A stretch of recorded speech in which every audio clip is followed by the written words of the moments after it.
उसका छठा महीना चल रहा था और इस हालत में उसे सांस लेना भी बड़ा मुश्किल हो गया था। गहरी सांस भरती हुई वह उठी और बड़ी मुश्किल से बिस्तर छोड़कर बाहर आई। प्रियंका, तुम कहाँ जा रही हो बेटा? अचानक दादी ने उसे चादर ओढ़कर दरवाजे की तरफ बढ़ते देखा तो पूछे बिना रह न सकी। प्रियंका के कदम घर की चौखट पर थम से गए। उसका जिस्म कांपने लगा। वह तो खुद भी नहीं तय कर पा रही थी कि वह कहाँ जा रही है। तो दादी को क्या जवाब देती?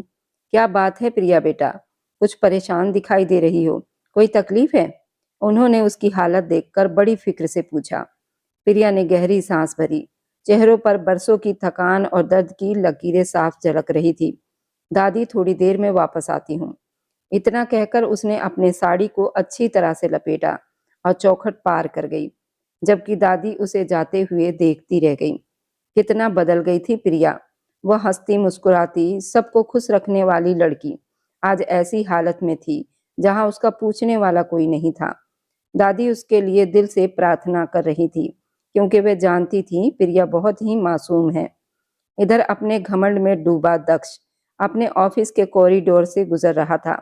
लोग सम्मान से खड़े होकर उसे नमस्ते कर रहे थे। वो बिना किसी की बात का जवाब दिए सीधे अपने केबिन की तरफ बढ़ गया।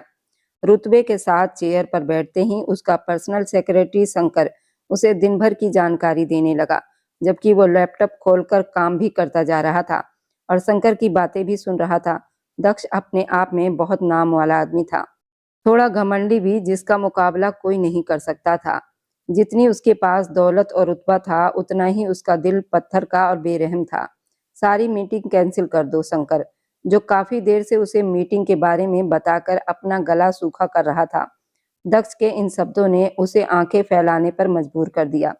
जी सर। लेकिन वह कुछ बोलने ही वाला था, लेकिन दक्ष की गुस्सैली निगाह से डर कर उसने नजरें झुका ली। मिस्टर शंकर, जितना कहा जाए उतना ही किया करो। Sorry sir, I am sorry. सारी मीटिंग कैंसिल करो। तुम्हें सुनाई नहीं दे रहा? बस ठंडे लेकिन खतरनाक लहजे में बोलते हुए वह अपने लैपटॉप पर तेजी से उंगलियां चलाने लगा। तभी दरवाजा धड़ाम से खुला और हर्षवर्धन अंदर दाखिल हुए। दक्ष ने एक नजर उन्हें देखा, जरा सा पीछा होते हुए चेयर से टिककर बड़ी तसल्ली से बैठ गया, जैसे उसे उनके आने का इंतजार हो। तुम्हारी हिम्मत कैसे हुई मेरी बेटी को ठुकराने की? हर्षवर्धन उस वक्त बहुत गुस्से में थे, उस पर चिल्ला पड़े, जबकि सामने बैठा दक्ष बिल्कुल इत्मीनान में था। मैं तुम्हें बिल्कुल इजाजत नहीं दूंगा कि तुम मेरी बेटी को ठुकरा कर किसी 2 टके की लड़की अपनी जुबान को लगाम दो। अंकल जी। अचानक वह गुस्से से अपनी जगह से उठ खड़ा हुआ। हर्षवर्धन भी एक पल को चुप हो गए। 2 टके का किसे कह रहे हैं? चेयर को पीछे धकेलता हुआ वह उनकी तरफ बढ़ गया। वह लंबा चौड़ा ताकतवर खतरनाक गुस्से वाला आदमी था। उसके सामने वैसे ही कोई खड़ा नहीं हो पाता था, तो भला वह क्या खड़े हो पाते? फिर भी वह अपनी बेटी श्रेया के जिद पर यहाँ आए हुए थे। मेरी नजर में वह लड़की 2 टके की है, जिसके लिए आप यहाँ आकर मेरे ऑफिस में तमाशा कर रहे हैं। दक्ष ने दांत चबाते हुए कहा। दक्ष वे तड़प उठे। आवाज नीचे। वह उंगली उठाकर उन्हें चेतावनी दे गया। उसका गुस्सा ऐसा ही था, मानो सामने वाले को चीर कर रख देगा।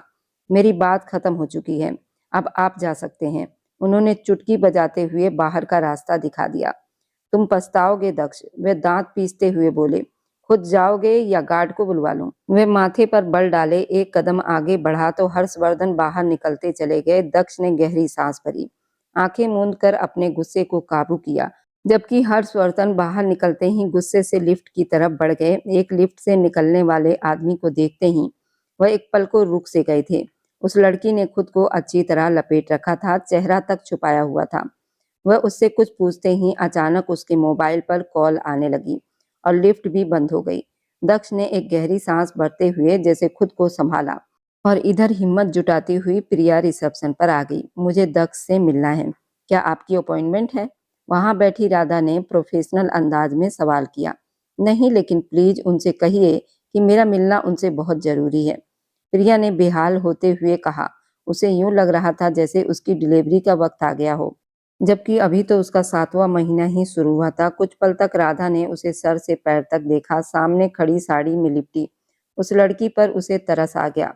भले उसने खुद को ढक रखा था, पर साफ समझ में आ रहा था कि वो प्रेग्नेंट है। ओके, आप वेट कीजिए, मैं सर से पूछकर आती हूँ। इतना कहकर वह दक्ष के ऑफिस की तरफ बढ़ गई। इजाजत लेकर अंदर दाखिल हुई तो बोली, सर एक लड़की आई है, आपसे मिलना चाहती है।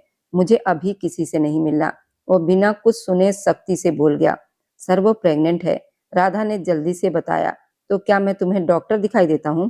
पहले से ही वो गुस्से में भरे बैठे दक्ष का खून खौल उठा। Sorry sir. वो वापस पलटने लगी। सुनो, न जाने किस एहसास के तहत उसने उसे रोक लिया। शायद मजबूर होगी। कुछ पैसे वगैरह देकर उसे यहाँ से दफा करो। दक्ष ने बिजी होते हुए कहा। वह एक मशहूर शख्सियत माना जाता था। उसकी पर्सनैलिटी और रुतबा उसे भीड़ से अलग बनाते थे। ऊपर से वो फ्री टाइम में मॉडलिंग भी करता था, इसलिए आए दिन लड़कियों का आना जाना लगा रहता था। पर कोई प्रेग्नेंट लड़की पहली बार उसके ऑफिस में आई थी। दक्ष सोच में पड़ गया। मिस राधा। उस लड़की ने नाम क्या बताया? जाते जाते उसने राधा को रोककर पूछा। सर मैंने नाम तो नहीं पूछा। उसकी हालत ठीक नहीं लग रही थी, इसलिए मैं जल्दी से आपके पास आ गई। राधा के इस जवाब पर दक्ष उलझ गया। एक काम करो, उसे अंदर भेज दो, देखता हूँ कौन आ गई। उसने कुछ सोचते हुए कहा और फिर से लैपटॉप में व्यस्त हो गया। कुछ देर के बाद दरवाजे पर किसी की आने की आहट हुई। कम इन जवाब मिलते ही प्रिया की हिम्मत जैसे जवाब देने लगी। फिर भी बहुत हिम्मत करके उसने अंदर कदम रखा। पूरे 8 महीने के बाद वह उसे आमने सामने देख रही थी। दक्ष की नजर अभी उस पर नहीं पड़ी थी। वह धीरे धीरे चलती हुई उसके पास आ रही थी, लेकिन दक्ष के दिल को जैसे पहले ही कुछ महसूस हो गया था। उसके काम करते हाथ रुकने लगे, सांस अटक गई। एक पल को उसने आंखें बंद की, फिर खोली। सामने साड़ी में लिपटी वो लड़की थी, जिसकी सिर्फ नीली आंखें दिखाई दे रही थी। दक्ष के दिल की धड़कनें अचानक तेज हो गई, फिर जैसे थम सी गई। उसके होंठ हिले मगर आवाज नहीं निकली। चेहरा सदियों की थकान से भरा हुआ था। दर्द साफ झलक रहा था। आज किस हाल में वो यहाँ आकर खड़ी थी, उस पर दक्ष को खुद यकीन नहीं हो रहा था। उसकी पलकें झुकी, फिर उठी। नीली आंखों में पानी भरने लगा। अपने घमंड, खुददारी और गुरूर को मार कर वह उसके पास आई थी, ये सिर्फ वही जानती थी। वह उम्मीद लेकर आई थी, चाहे वह उसे ठुकरा दे, लेकिन औलाद के लिए शायद उसका दिल पसीज जाए। वह जालिम इंसान फिर से वही पुराना नरम दक्ष बन जाए। प्रीतम। उसके होठों से निकला ये नाम आज भी दक्ष को आसमान पर उड़ा देने के लिए काफी था। वो बस पुतले की तरह खड़ा उसे देखता रह गया। इतने महीनों में वो उससे दूर रही और दक्ष ने भी उसके अचानक चले जाने के बाद उसे ढूंढना जरूरी नहीं समझा। और आज वह खुद उसके सामने आ खड़ी थी। वह चुपचाप उसे देख रहा था। वह चाहता था कि वह खुद बोले, खुद बताए कि वह क्यों आई है, किन तकलीफों से गुजर रही है। उसके चेहरे पर डर साफ दिखाई दे रहा था। मुझे मुझे कुछ पैसों की जरूरत है। आखिरकार अपने घमंड को पीछे छोड़कर वो बोल गई। वह सवालिया नजरों से उसे देख रही थी। आंसू गालों पर आने से पहले ही पलकों में सिमट कर रह गए। दक्ष ने एक बार फिर उसकी भरी हुई कोख पर नजर डाली। वो प्रेग्नेंट थी, उसी के बच्चे की मां बनने वाली थी और उससे दूर ले गई थी। आज अगर उसे पैसों की जरूरत ना होती तो शायद वह अब भी ना लौटती। दक्ष के दिमाग की नसें उभरने लगी थी। तुम गलत जगह आ गई हो, तुम्हें यहाँ से कुछ नहीं मिलने वाला। वह गुस्से में गरजा। प्रिया के चेहरे पर आश्चर्य फैल गया। उसे लगा उसने कुछ गलत सुन लिया है। वह ऐसा कैसे बोल सकता था? वह तो अभी भी उसकी धर्मपत्नी थी, उसी के बच्चे की मां बनने वाली थी और उसी बच्चे को इस दुनिया में लाने के लिए वह उससे कुछ पैसे उधार मांगने आई थी, लेकिन उसने मना कर दिया।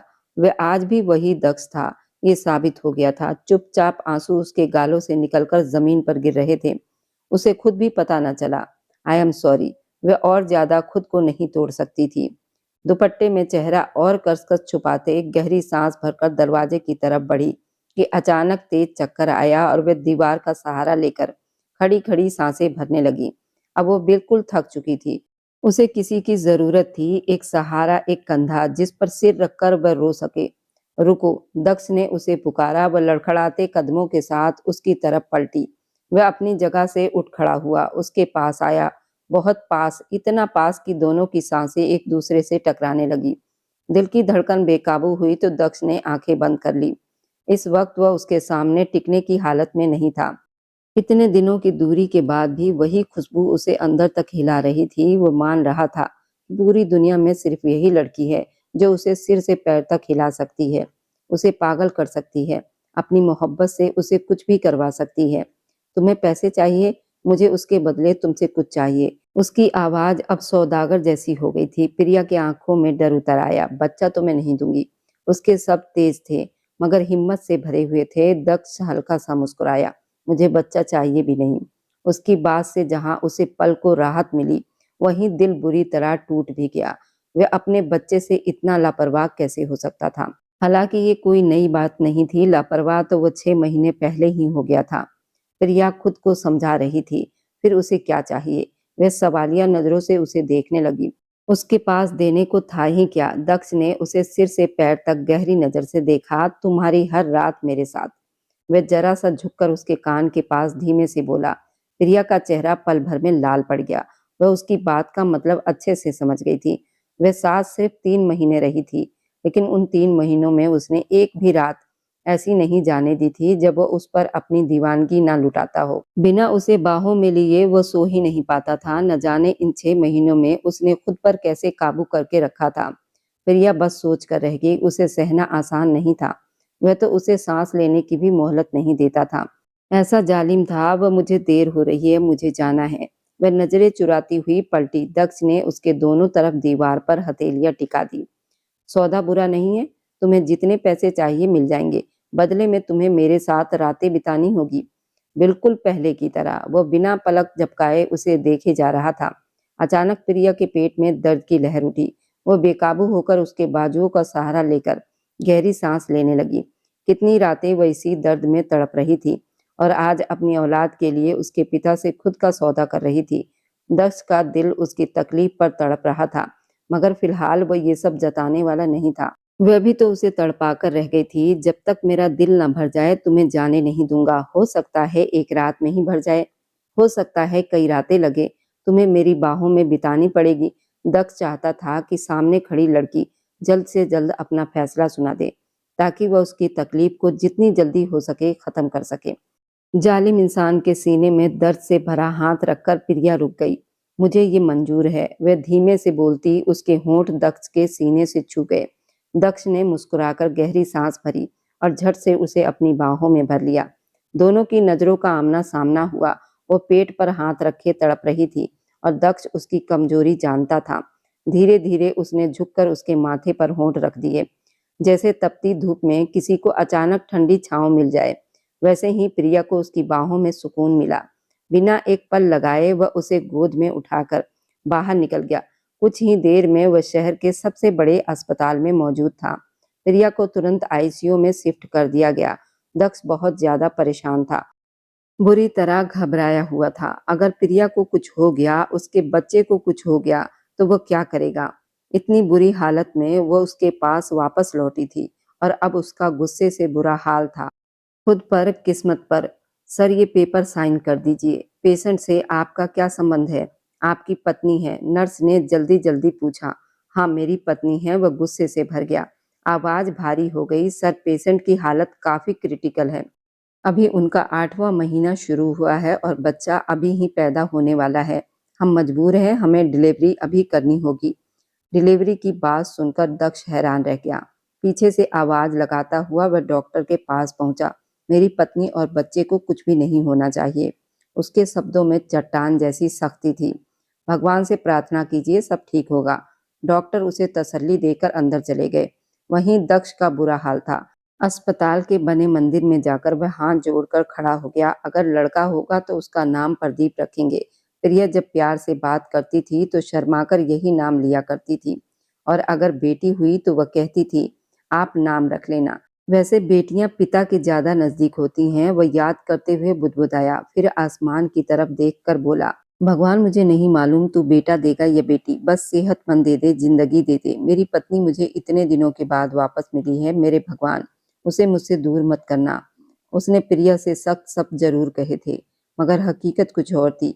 आज भी वो उस पर अपनी जान लुटाता था। जब वो वापस हॉस्पिटल के कॉरिडोर में आया तो उसे बेटे की खुशखबरी मिली।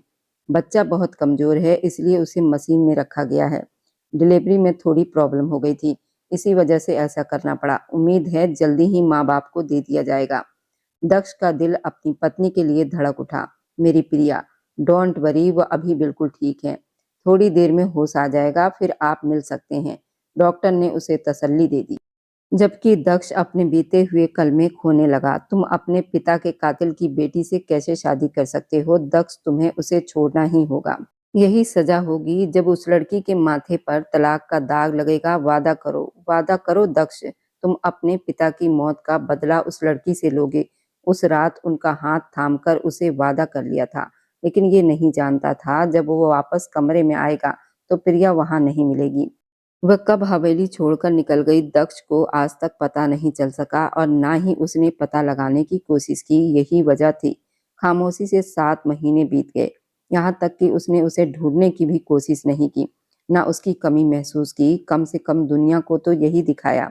असल में उसका दिल ही जानता था कि वह किस तरह पत्थर बनता जा रहा है, जैसे किसी के होने या ना होने से उसे कोई फर्क नहीं पड़ता। वह काफी देर यूं ही बैठा रहा जब डॉक्टर ने उसे प्रिया से मिलने की इजाजत दे दी। वह बहुत धीरे से दरवाजा खोलकर अंदर दाखिल हुआ। प्रिया बेहोशी की हालत में थी। इतना महंगा इलाज, हर तरफ मशीनें और शीशे, ये सब सिर्फ दक्ष की वजह से मुमकिन हो पाया था, वरना न जाने इस वक्त उसका और बच्चे का क्या हाल होता। दक्ष ने गहरी सांस भरी और दिल ही दिल में भगवान का शुक्र अदा किया कि वो मदद के लिए उसके पास ही आ गई थी। अगर कहीं और चली जाती तो क्या किसी और से मदद मांगती तो शायद उसकी जिद और घमंड में वह अपने ही बच्चे की परवाह भी न करता। आगे सोचने की हिम्मत उसमें नहीं थी। वह उसके पास बैठ गया, उसका चेहरा देखता रहा। इस वक्त बिल्कुल पीला पड़ चुका था। कहाँ तो हर वक्त उसके चेहरे पर प्यार के रंग बिखरे रहते थे, उसकी चाहत का खुमार उसकी आंखों में चमकता था, और कहाँ अब उसके चेहरे पर महीनों की थकान की परतें थी। वह ऐसी तो ना थी, लेकिन इन 6-7 महीनों ने उसे ऐसा बना दिया था। दक्ष को आज भी अपनी सुहागरात याद थी, जब वो कमरे में आया और वह दुल्हन बने इंतजार करने के बजाय कपड़े बदलकर आराम से सो गई थी। उसे इतना गुस्सा आया था, मगर वह सारा गुस्सा उसकी मोहब्बत में बदल गया और वह नाजुक सी जान उसकी दीवानगी में खोती चली गई थी। उधर उसके पापा बहुत गुस्से में थे। पापा, आपने मुझसे पहले क्यों नहीं कहा कि अब उस लड़की का इंतजार खत्म कर दे? वह वापस नहीं आएगी, वह अपने किसी यार के साथ यहाँ से भाग गई है, श्रेया ने तेज शब्दों में कहा था। हर्षवर्धन ने सिर पकड़ लिया। वह किसी की सुनता कब है? खैर, करने दो जो कर रहा है, होना तो वही है ना जो मैं चाहता हूँ। उनकी बात पर बेटी के चेहरे पर मुस्कान तैर गई। आने वाले वक्त से बेखबर वे अपनी अपनी चालें चल रहे थे, जबकि असली चाल तो ऊपर वाला चल रहा था। इधर प्रिया की आंखें धीरे धीरे खुली। उसका हाथ बेखुदी में अपने पेट के पास जाकर ठहर गया। मेरा बच्चा। दिल ही दिल में वो बुरी तरह तड़प उठी। आंखों से आंसू बहने लगे। उसने घबराकर इधर उधर देखा तो पास ही एक कुर्सी पर दक्ष बैठा दिखाई दिया। आंखें मूंदे हुए कितने पल से वह उसके पास बैठा था, ये समझ पाना उसके लिए मुश्किल था। उसे अपनी तरफ देखती निगाहों का एहसास हुआ तो अचानक दक्ष की आंख खुल गई। प्रिया को होश में देखकर वह सीधा हुआ और बेकाबू होकर उसके ऊपर झुक गया। तुम ठीक हो ना? शब्द अपने आप उसके होठों से निकल गए। वह उसे हैरानी से देख रही थी, जैसे यकीन न हो रहा हो कि ये वही आदमी है। मेरा बच्चा। उसके होठों से निकले इन शब्दों ने दक्ष को हकीकत में लौटा दिया। ठीक है, वह ठीक है। 7वें महीने में पैदा हुआ है, इसलिए मशीन में रखा गया है। वह उसके माथे को चूमते हुए नरमी से बोला। वह खुद भी हैरान था कि उसके शब्दों में इतनी गर्मी कहाँ से आ गई। शायद दिल अब भी उसी के पास धड़कता था, जिस औरत के लिए वह जिंदगी भर अपने दिल में कड़वाहट रखने का इरादा कर चुका था। उसी के लिए उसकी आंखों में इस वक्त नमी थी। सारे इरादों पर पानी फिर गया था। सामने मौजूद लड़की ही उसकी सब कुछ थी। वह आज भी उससे उतनी ही मोहब्बत करता था, बस इस सच को मानने से इनकार कर रहा था। प्रिया मुंह फेर कर आंखें मूंद गई थी। तुमने जो किया है प्रिया, उसका तुम्हें हिसाब देना होगा, हर हाल में। दक्ष की आवाज ने उसकी रूह तक कंपा दी। उसकी आंखों में डर लहराने लगा। मुझे मेरा बच्चा दे दो, आप जो कहेंगे मैं कर दूंगी। वह पहले से खुद को हर सजा के लिए तैयार करके बैठी थी, लेकिन दक्ष नहीं जानता था कि उसके दिमाग में क्या चल रहा है। उसकी बात सुनकर दक्ष ने एक नज़र उसे देखा और कमरे से बाहर निकल गया। नर्स आई तो वह अपने आंसू पोंछकर संभल गई। नर्स उसका चेकअप कर रही थी। आपकी डिलीवरी नॉर्मल नहीं थी, लेकिन फिर भी आप बच गईं। आपका बच्चा 7वें महीने में पैदा हुआ है। ज्यादा नुकसान नहीं हुआ। आप भी ठीक है और बच्चा भी ठीक है। 2 दिन उसे मशीन में रखा जाएगा, क्योंकि उसे सांस लेने में थोड़ी तकलीफ है। वक्त कैसे बीता उसे पता ही नहीं चला। दूसरे दिन वह चलने फिरने भी लगी और अपने बच्चे को भी देख आई। दक्ष उसके पास वापस नहीं आया था। उसने ठान लिया जैसे ही बच्चा उसे मिलेगा वह उसे लेकर यहाँ से चली जाएगी। उसे बस उतनी ही मदद चाहिए थी, इससे ज्यादा न नाम न साथ। वह उसके आने से पहले ही निकल जाना चाहती थी। शाम तक बच्चा उसे दे दिया गया। गोल मटोल से उस नन्हे को गोद में उठाते ही वह रो पड़ी। 7 महीने का था, इसलिए वजन कम था, मगर देखने में प्यारा सा भरा पूरा लगता था। उसके हाथ पैर चूमती, ढेर सारा प्यार करती, फिर उसे बेड पर लिटाकर दूध पिलाने लगी। उसे यहाँ से निकलना था, पर कैसे? अस्पताल का बिल चुकाए बिना वह नहीं जा सकती थी, और इतने बड़े अस्पताल का बिल वह कहाँ से देती? नन्ही सी सोचों में गुम थी। कब दक्ष अंदर आ गया उसे पता ही नहीं चला। छोटा सा बेबी दूध पीते पीते सो गया। उसके होंठों पर दूध की हल्की बूंद रह गई थी। माँ की ये लापरवाही देखकर दक्ष गुस्से में आगे बढ़ा। उसकी शॉल ठीक की और बेकाबू होकर बच्चे को अपनी गोद में उठा लिया। वह चौंक कर होश में आई।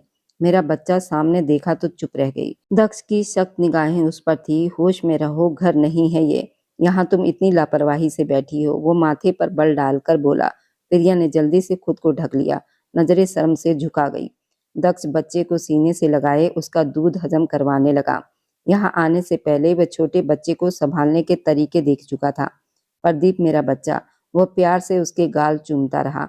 उसने उसका नाम भी रख दिया था। प्रिया को उसका रखा नाम बहुत प्यारा लगा। उसका दिल खुशी से भर उठा। उसे अब तक याद था, ऊपर से बच्चे के लिए उसकी मोहब्बत। वह तो बस रातों की बात कर रहा था, मगर बेटे पर जान छिड़क रहा था। प्रदीप के सो जाने के बाद उसने उसके माथे को चूमा, उसे प्रिया की गोद में लिटाया और खुद दूसरी तरफ बैठ गया। अचानक उसने हाथ बढ़ाकर उसकी गर्दन के पीछे रखा और उसका चेहरा अपने बेहद करीब कर लिया।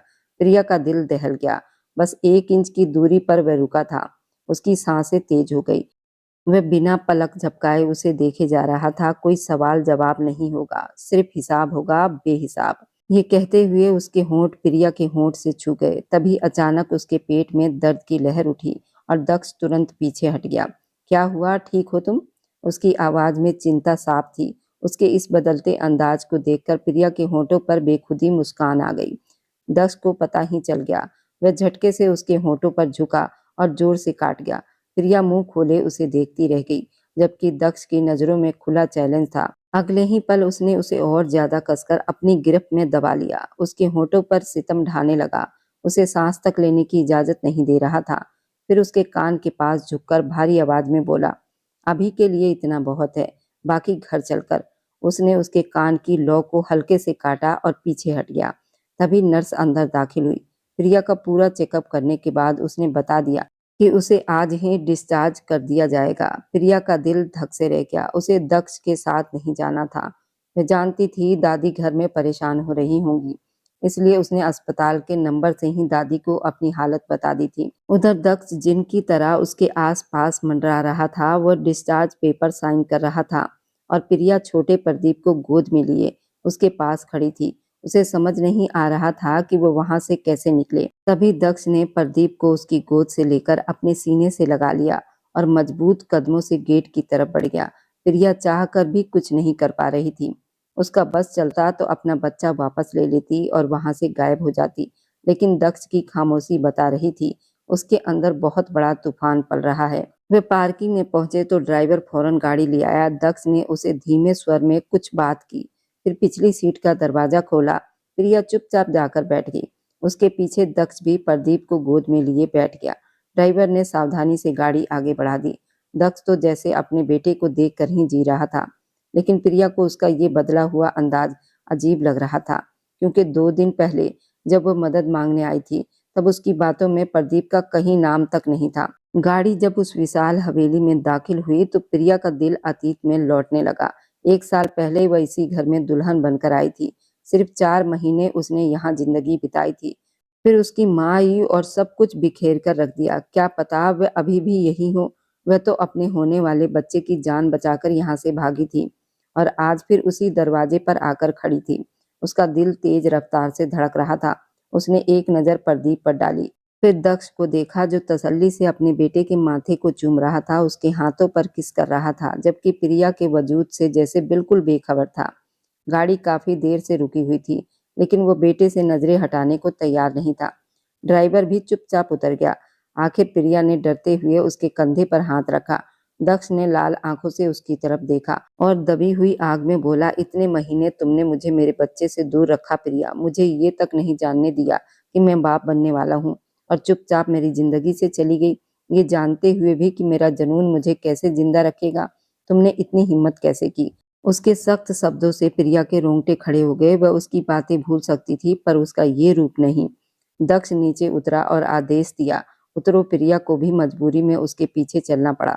हवेली की दीवारें आज भी वैसी ही थी, मगर आज उसमें एक अजीब सी खामोशी थी, तूफान से पहले वाली खामोशी। वे अंदर दाखिल हुए जहां सब लोग रात के खाने में लगे हुए थे। दक्ष के साथ प्रिया को देखकर बिंदिया सुन रह गई, लेकिन जैसे ही उनकी नजर उसके हाथ में बच्चे पर पड़ी, उनकी आंखें फैल गई। अचानक वह अपनी जगह से उठ खड़ी हुई। प्रिया का दिल बैठ गया। यही तो वह औरत थी जिसकी वजह से वह ये घर छोड़कर चली गई थी। अब फिर सामना होना था, माँ प्रिया और मेरा बच्चा। दक्ष ने हल्की मुस्कान के साथ कहा और अपने बेटे के माथे को चूम लिया। ये दृश्य बिंदिया को बिल्कुल अच्छा नहीं लगा। उन्होंने ठंडी आवाज में पूछा, क्या सबूत है कि ये बच्चा तुम्हारा है। एक पल में जैसे समय जम सा गया। दक्ष के चेहरे पर गहरा सदमा उतर आया, जबकि प्रिया को लगा उसकी सांस रुक जाएगी। क्या एक माँ अपने बेटे से ऐसा सवाल कर सकती है। क्या बिंदिया फिर से यही खेल खेलने जा रही थी जिसने एक बार इस घर को उजाड़ दिया था। दक्ष की मुट्ठियां भिज गई। उसकी आंखों में कुछ ऐसा चमका जिसे देखकर प्रिया का दिल डूब सा गया, क्योंकि वह जानती थी अब जो होगा वह सिर्फ शब्दों की लड़ाई नहीं होगी। उसी के पीछे सीढ़ियों पर किसी की परछाई हिली, कोई जो ये सब कुछ सुन रहा था, कोई जो शायद इस राज को और भी खतरनाक मोड़ देने वाला था। वह कौन था। क्या सच सामने आ जाएगा। फिर एक और गलतफहमी सब कुछ तबाह कर देगी। क्या प्रिया इस बार अपना बच्चा बचा पाएगी। इसके आगे की कहानी में ऐसा खुलासा होगा जो रिश्तों की जड़ हिला देगा। और मेरी वीडियो आप लोग जहां कहीं से भी देखते हैं, कमेंट में अपने शहर और राज्य का नाम जरूर बताएं। मुझे आप लोगों के कमेंट पढ़ने में बहुत आनंद आता है और मैं उन सभी का बहुत बहुत धन्यवाद करना चाहती हूँ जो लोग मेरी वीडियो को देखते हैं, लाइक करते हैं और शेयर करते हैं। अगर आपको आज की कहानी पसंद आई है तो वीडियो को जरूर लाइक कीजिएगा और अपने दोस्तों के साथ शेयर भी कीजिएगा। और हाँ, अगर आपने अभी तक हमारे चैनल को सब्सक्राइब नहीं किया है तो जरूर सब्सक्राइब कर लें। मिलते हैं हम अपनी कल की एक और नई दिलचस्प कहानी के साथ। मुझ पर सदा अपना प्यार और स्नेह बनाए रखें। सभी को मेरा प्यार भरा नमस्कार दोस्तों। खुश रहें, स्वस्थ रहें, मुस्कुराते रहें।